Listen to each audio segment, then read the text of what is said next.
go out there and chase wins. He doesn't want his guys to just show up and wrestle. He wants the competition.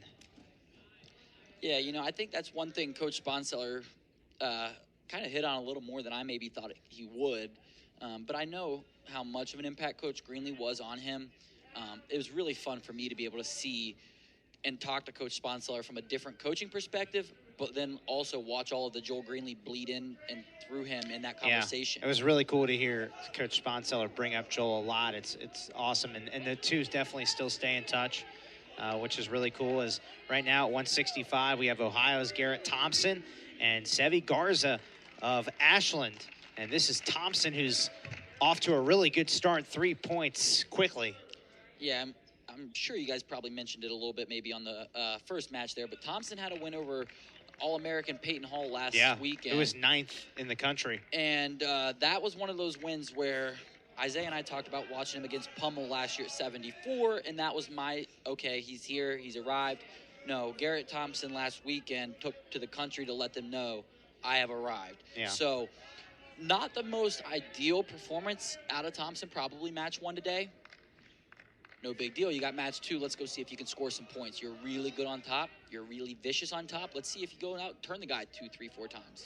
Yeah, Garrett Thompson really had to battle back in his first match of this Saturday afternoon and finish in a regular decision. But one of the fascinating things that we spoke to Joel Greenlee about with regards to Garrett Thompson is his ability last season specifically. He moved around weight classes a little bit, 157, then bumped up to 165, and actually at one point was wrestling at 174 when Sal Perrine went down due to injury.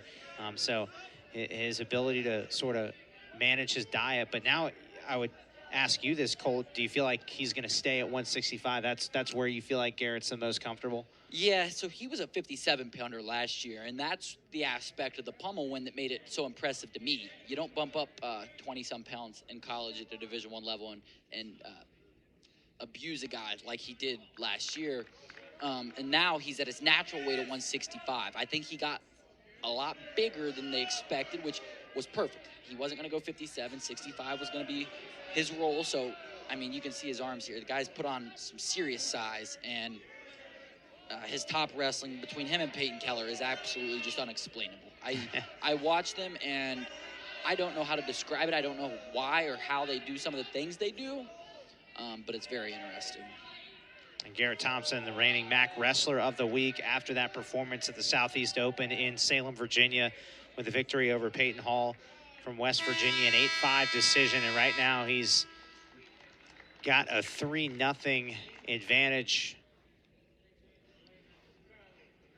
Yeah, you know, right here, if you're Sevriano Garza, you're going to start in the top position. I want to see you make an effort, right? Rather you do get a mat return or not, you really got to make an effort to hold him down here, because you just got taken down and you just got rode out.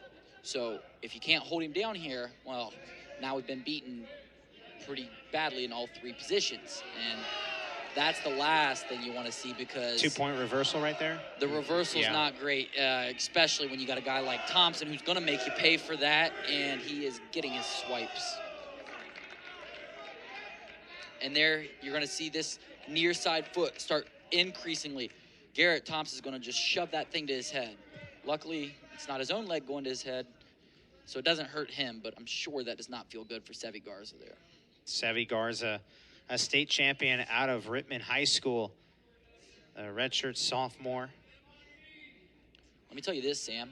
Garrett Thompson was not even a high school state placer. Wow.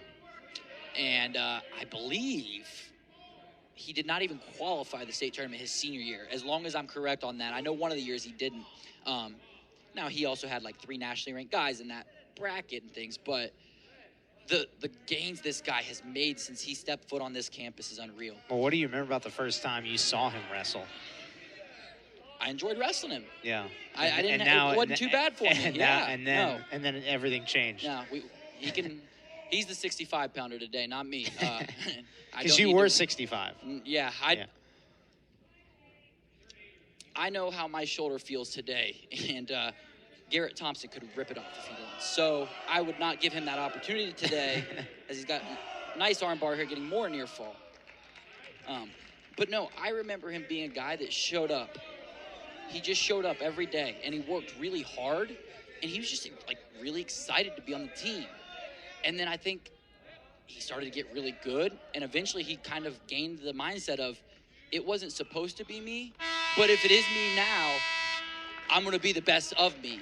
And it's been really fun to watch this guy develop. Here's a look at the first near fall combination from Garrett Thompson, who's absolutely dominating, up 13-0.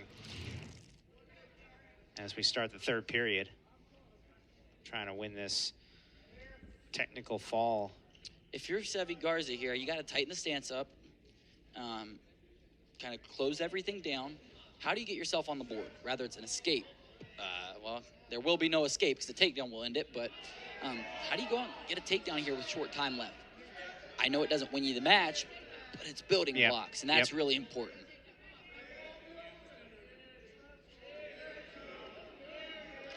Yeah, we spoke to Coach Sponseller about Sevy Garza as a three-point takedown for Garrett Thompson, who will win by technical fall. There's a lot of bright spots that Coach Sponseller talked about with regards to Sevy Garza. He is somebody that he expects to have a breakout year, but certainly was challenged today against Garrett Thompson. All right, so we will step aside and come back in just a moment for the 174 bout between Sal Perrine and Nate Barrett.